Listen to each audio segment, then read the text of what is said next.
할렐루야. 수협에 오신 여러분들을 주의 축복하고 환영합니다. 담임 목사님께서는 현재 태국의 선교 현장을 살펴보시고 계십니다. 주어진 일정을 잘 감당하시고 돌아오실 수 있도록 위에서 함께 기도해 주시길 바랍니다. 오늘 함께 나눌 말씀의 제목은 빼앗긴 예배를 회복할 때입니다 라는 제목으로 함께 말씀의 은혜를 나누기 원합니다. 언약궤가 돌아왔습니다. 때는 가을이었습니다. 베세메스 사람들이 밀을 수확하고 있었습니다. 그때 언약궤가 저쪽에서 슬그머니 등장을 하게 됩니다. 여호와의 궤가 블레셋에 들어간 시기, 빼앗긴 시기가 봄이었다면 이스라엘에 돌아오는 시기는 가을인 것이죠. 이 모습은 마치 고대 왕이 원정을 나가서 승리하고 다시 돌아오는 것을 연상시키는 모습처럼 보이게 됩니다. 또 그때 당시에도 고대 근동의 왕들은 봄의 원정을 시작하여서 가을에 끝마치고 돌아오는 것이 일반적인 일정이었다고 합니다.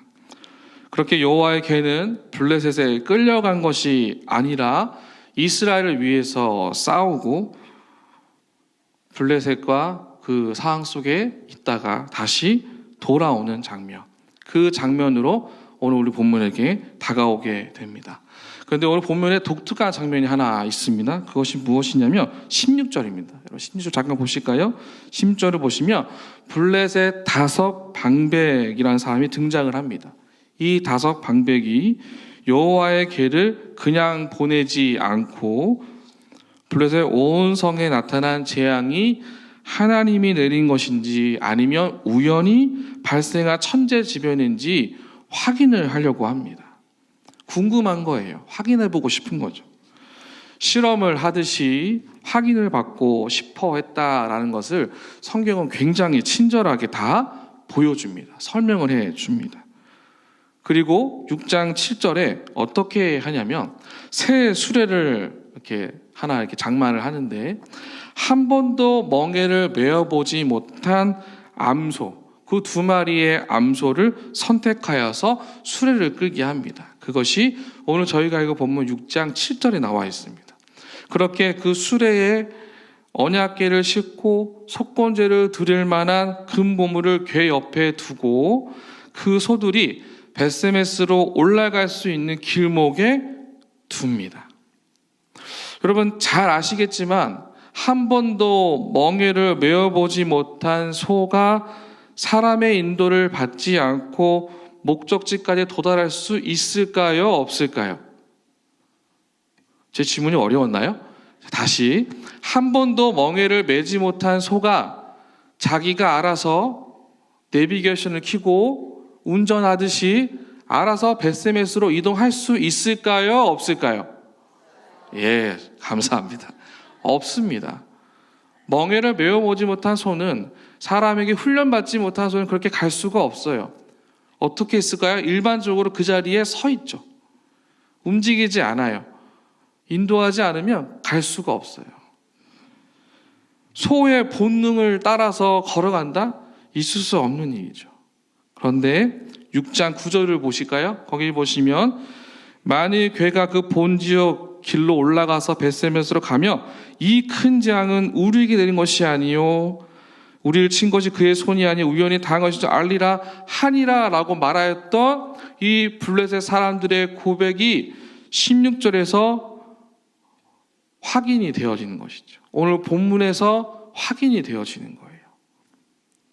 아주 자연스럽게 다시 이스라엘의 진영으로 돌아가는 이 멍에, 이것을 누가 설명할 수 있을까요? 이것이 바로 하나님의 역사라는 것이죠. 16절에서 블레셋 방백이 이 5명이 이걸 확인하고 돌아가게 되는 거예요. 지금까지 자신들이 경험한 하나님의 주권과 능력이 실로 살아 계시며 여전히 운행하고 계시고 도저히 상상할 수 없었고 진행되지 않을 것 같던 상황 속에서 이루어졌다는 것을 그들이 두 눈으로 똑똑히 확인하고 집으로 돌아갔다라는 것이죠. 여러분, 이처럼 사람은요, 확인을 받고 싶어하는 욕구가 있습니다. 그러지 않으신가요? 항상 확인을 받고 싶어하는 것이죠.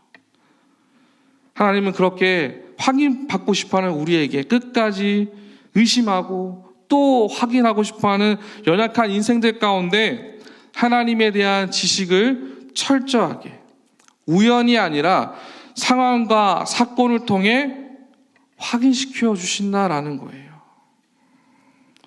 해석되지 않은 상황, 예상이 안 되는 상황 속에 있을 때에 주님은 우리로 하여금 확인할 수 있게끔 보여주신다라는 것이죠. 그것을 볼 수 있느냐, 내가 믿고 확신으로 받아들이냐가 아주 중요한 포인트다라는 거예요.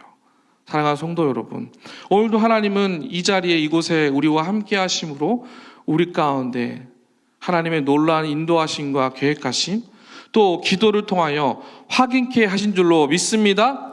그 확인의 은혜가 오늘도 함께 하시기를 간절히 소망합니다. 그렇게 주님 앞에 달려가고 있는 이 소를 보면서 우리 자신을 한번 돌아봤으면 좋겠습니다. 여러분은 어떠신가요? 지금까지 확인받고 계십니까? 아니면 확인해주나 안 해주나 팔짱을 끼고 지켜보고 계십니까? 예를 들어 볼까요? 여러분, 시계 아시죠? 다 시계를 갖고 계실 거예요. 여러분, 어떤 시계가 좋은 시계일까요? 예, 시간을 잘 알려준 시계겠죠. 그런데 여러분, 시계의 종류는 되게 다양해요.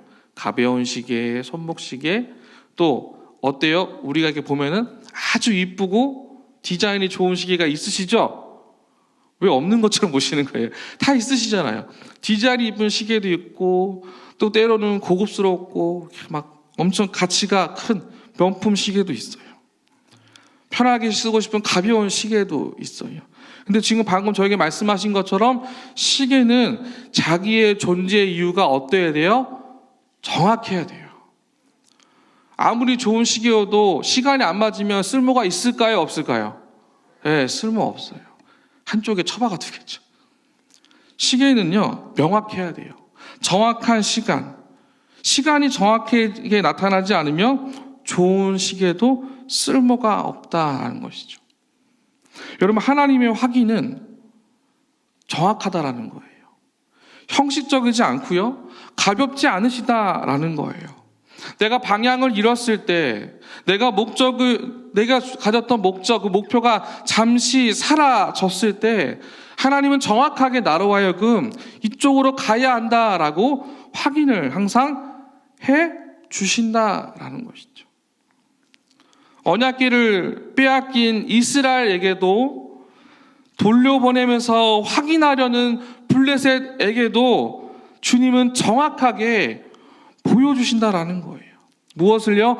여전히 살아계시고 우리와 동행하시며 스스로 계신 하나님, 모든 자에게 나는 여전히 살아있다, 여전히 이곳에 운행하시며 하나님의 일하심이 우리 가운데 있다라는 것을 성경 여러 군데에서, 그리고 본문에서 이 두 민족에게 정확하게 확인시켜 주신다라는 것이죠. 그래서 뭐 하지 말라고요? 의심하지 말고 흔들리지 말고 주님과 함께 걸어가는 삶, 그 삶을 살아가는 저와 여러분 모두가 되시기를 주님의 이름으로 축복합니다. 오늘 본문에 이 언약궤가 돌아오는 장면은 기뻐하는 벳세메스 사람들이 등장을 합니다. 이 사람들의 모습이 등장하지만 어떻습니까? 굉장히 어색한 장면입니다. 왜 그럴까요? 성경 어디에도 이스라엘이 이 빼앗긴 언약궤를 찾고자 계획한 것이 없어요. 무엇 못해서 언약궤를 찾아오라는 계획이 전혀 어디에도 기록되어 있지 않아요. 그런데 어떻게 된 거예요? 언약궤가 알아서 돌아온 거예요. 근데 누가 처음 만났죠? 누가 처음 만났을까요? 14절 잠깐 보실까요? 14절 중반에 보시면 수레가 벳세메스 사람 여호수아의 밭 그 큰 돌 있는 곳에 이르러 선지자 무리가라고 되어 있어요. 그죠? 선지자 무리가. 그리고 15절 초반에 레위인이라고 되어 있죠. 그들이 먼저 만난 거예요. 하나님의 임재를 상징하는 언약궤를 잃어버릴 때와 다시 찾을 때, 아이러니하게도 둘 다 이들의 손에 의해서 이루어지고 있다라는 것을 성경은 우리에게 보여주고 있죠. 잃어버렸을 때도 이 사람들이 잊어버렸거든요. 들고 나갔다가. 근데 찾을 때도 이 사람들이 다시 찾은 거예요. 여러분, 저희는 이스라엘의 언약궤를 어떻게 이루었는지 알고 있습니다. 말씀을 수단으로 여기다가 잃어버렸습니다. 그 과정에 맨 앞자리에 레위인들이 언약궤를 들고 가다가 뺏겼지요.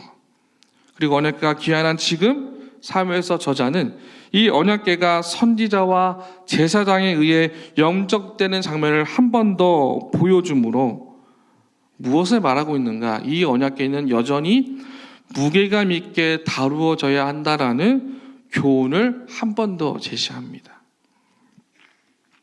당시의 언약궤는요, 하나님을 만나는 자리이거든요. 하나님을 보는 자리이거든요. 본헤퍼라는 분이 계십니다. 이분이 쓴 책 중에 이 땅에서 그리스도인으로 설 수 있을까라는 제목의 책이 있습니다. 이 책 내용 중에 하나님을 본다는 것은 이라는 것이 어떤 의미냐면요, 제가 읽어드리겠습니다. 하나님을 본다는 것은 자신의 삶 속에서 하나님을 인식할 뿐 아니라 세상 속에서 하나님을 인식하고 그분을 보며 그분의 뜻을 이해하는 것이다.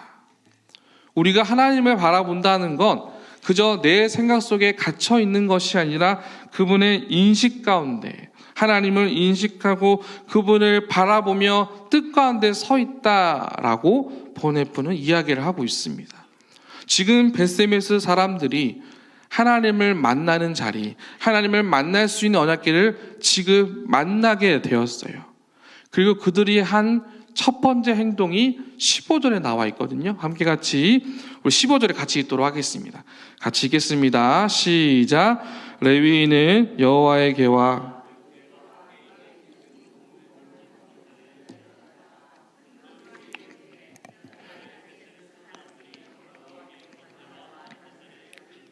아멘. 여러분 15절을 잠깐 보시면 15절에서 우리는 다른 제사를 드렸다라는 이 기록을 볼 수 있습니다. 여러분, 다른 제사가 무엇일까요? 그런데 여러분, 제사는 원래 구약시대의 예배는 어떻게 드려야 했냐면 굉장히 까다롭고 어려웠어요. 많은 지석 가운데 나아가야 했거든요. 그런데 15절 어디에도 성막에 대해서, 성막의 뜰에 대해서 말하지 않아요. 그 뜰도 존재하지 않다라는 것이죠. 성막의 구조는요, 어떻게 되어 있냐면 하나님의 임재의 상징인 회막은 회막의 가장 안쪽에 가장 거룩한 장소라는 의미의 지성소가 있습니다. 그 지성소 다음으로 거룩한 장소라는 의미의 내성소가 있습니다. 지성소, 내성소, 그 뒤에 일상적인 제2행위가 집행되는 성소뜰이 있습니다. 그렇게 이루어져 있어요. 그런데 여기 우리가 보고 있는 본문 어디에도 지성소, 내성소, 뜰, 이것들이 다 각각 휘정으로 이렇게 분명하게 이제 단절되어지고 구분이 되어져 있어야 되는데 어디에도 그 내용이 등장하지 않아요. 구분되어 있지 않아요. 무엇만 등장해요? 그저 중간에 나와 있는 대로 큰 돌 위에 두매라고 되어 있죠. 큰 돌만 있어요. 큰 돌만 덩그러니 등장을 하고 있는 겁니다. 여러분, 7개월 만에 언약궤를 만났습니다. 7개월 만에 언약궤를 통해 하나님을 만날 수 있는 기회가 돌아왔는데 어디에도 어떻게 대해야 되고 무엇을 준비해야 할지에 대해서 전혀 준비되어 있지 않았다라는 거예요. 마치 언약궤가 다시 돌아올지 몰랐던 것처럼 그들이 그냥 돌 위에 두었다라는 것이죠. 예배가 다시금 회복되어져서 이 현장 예배를 통해 하나님을 만날 수 있는 기회가 아주 분명하고 정확하게 우리에게 돌아왔는데 준비되어 있지 않은 것처럼 현장 예배가 어색하고 편리함이 더 좋아 보이는 그 시선처럼 지금 이들이 하나도 준비되어 있지 않다라는 것이죠. 그래서입니다. 그래서 6장 19절에 보시면 레위인만 직접 궤를 관리할 수 있고 만질 수 없다라는 모세의 규례를 이들이 위반하게 됩니다. 민수기 4장 15절에 진영을 떠날 때 아론과 그의 아들들이 성소와 성소의 모든 기구 덮는 일을 마치거든 고앗 자손들이 와서 맬 것이니라. 그러나 성물은 만지지 말라. 그들이 죽으리라 라고 기록되어 있는 이 민수기 4장 15절의 말씀에 그들이 뭐 한 거예요? 까먹은 거예요. 분명 기록되어 있었고 질서였고 선지자였으며 레위인이면 알고 있어야 할 이 모든 준비될 것들이 새카맣게 없어진 것이죠. 사라져버린 거예요. 그리고 19절에서 만났고 하나님의 성전과 성물을 소홀히 하면 제사장이라도 심판받는 사실을 아주 잊어버린 것이죠. 이것은 무엇을 말하는가? 벳셈에서 사람들이 하나님을 예배하는 그 모든 것들, 그 질서를 가볍게 생각한 겁니다. 여호와의 궤를 들여다보았다라고 합니다. 이 들여다보았다라는 번역, 히브리어 수거에 라브라고 되어 있는데요. 정확한 번역은 무엇이냐면 궤의 뚜껑을 열어 내부를 살피다라는 것보다 궤를 구경거리로 삼아 보다라는 의미가 더 가깝다고 합니다. 즉, 이 사람들은 언약궤가 7개월을 만나서 너무 반가운 거예요. 그래서 호기심에 다 열어본 거예요. 이것저것 알아보고 싶은 거죠. 그러나 여러분, 예배에는 질서가 있습니다. 예배에는 하나님의 임재가 있고요. 그 임재를 지킬 만한 의무가 저와 여러분에게는 있습니다. 그런데 이 사람들은 이걸 전혀 생각하지도 못한 거예요. 인식하지 못한 것이죠. 구경거리로 삼은 거예요. 그래서 벳셈에서 사람들이 많은 목숨을 잃었다라고 19절에 기록이 되어 있습니다. 거룩한 궤를 구경거리로 삼았기 때문이다라는 것이죠. 하나님의 임재가 분명하게 있는 이곳에 우리가 온전하고 분명하게 바라봐야 할 그 주님의 말씀을 가볍게 대하고 대충 보게 되는 모습들, 이러한 모습들이 우리 안에 있지는 않은지 성경은 우리에게 이것을 도전하고 있다라는 것이죠. 이런 법궤는요, 단순한 상자가 아닙니다. 그것은 만군의 여호와께서 자신을 강력하게 나타내시고요, 백성을 만나시는 왕 대신 주님이 임재하시는 거룩한 자리입니다. 구약의 언약궤는 하나님이 살아 계셔서 자기의 백성들과 함께 하신다, 하나님 나라의 사상을 선포하는 것을 상징하는 것입니다. 하나님의 통치를 받아들이고 순종하는 삶의 시작이 언약궤의 앞이거든요. 그 언약궤 앞에서 자기의 죄를 고백하고 하나님, 내가 다시는 이렇게 살지 않겠습니다라고 온전하게 나아가는 그 시작의 자리가 이곳이거든요. 근데 이 사람들이 이걸 가볍게 여겼다라는 거예요. 사랑하는 성도 여러분, 오늘날 이와 같은 하나님의 임재가 어디에서 이루어질까요? 하나님을 만나는 장소가 어디일까요? 네, 지금 앉아 계신 이곳입니다. 하나님의 임재가 강력하게 나타나시며 백성을 만나시는 왕의 거룩한 임재의 자리, 그것이 오늘 저희가 있는 이곳 예배 현장이라는 것이죠. 그런데 혹시 우리가 이곳을 가벼운 마음으로 오진 않으셨습니까? 그냥 오늘도 드리는 이 수요 예배 그냥 가볍게 왔다 가면 되지, 온라인으로 보면 되지, 혹시 그런 마음이 우리 안에 조금씩은 남아있지 않으신가요? 여러분, 이것을 구경거리 하듯이 삼지 않으셔야 합니다.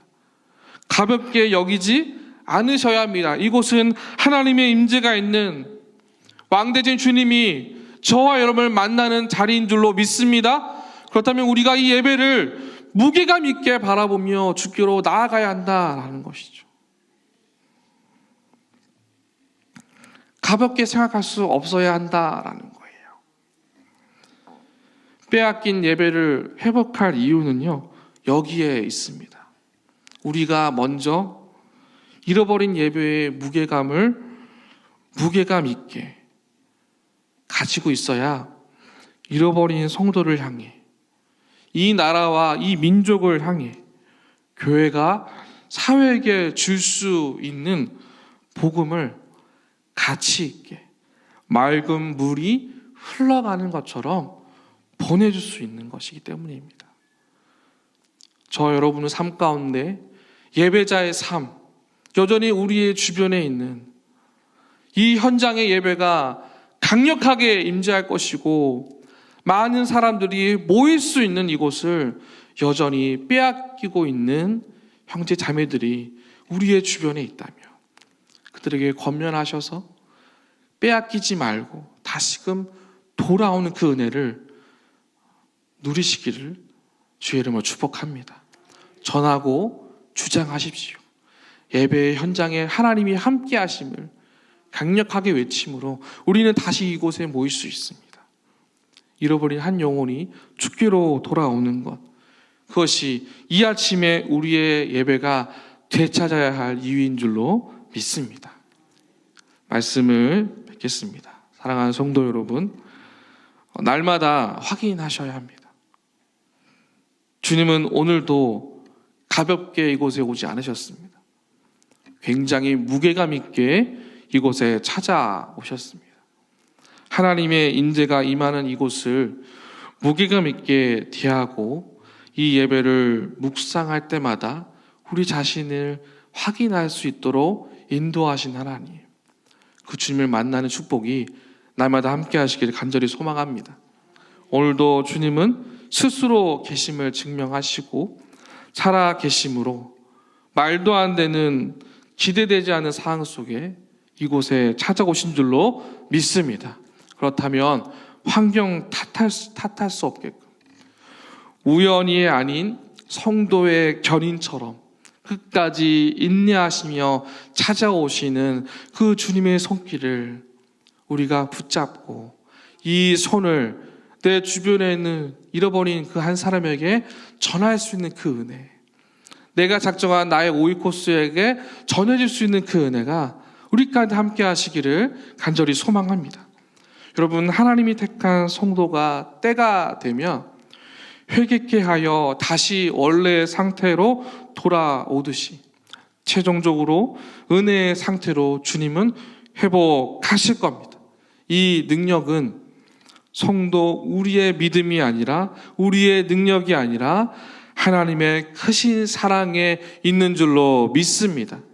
그렇게 오늘 이 아침에도 빼앗긴 내 마음, 예배에 대한 사모함을 다시 되찾으심으로 예배가 일이 되지 않도록, 가볍게 지나지 않도록 무게감 있게 회복하는 마음을 품으시기를 간절히 소망합니다.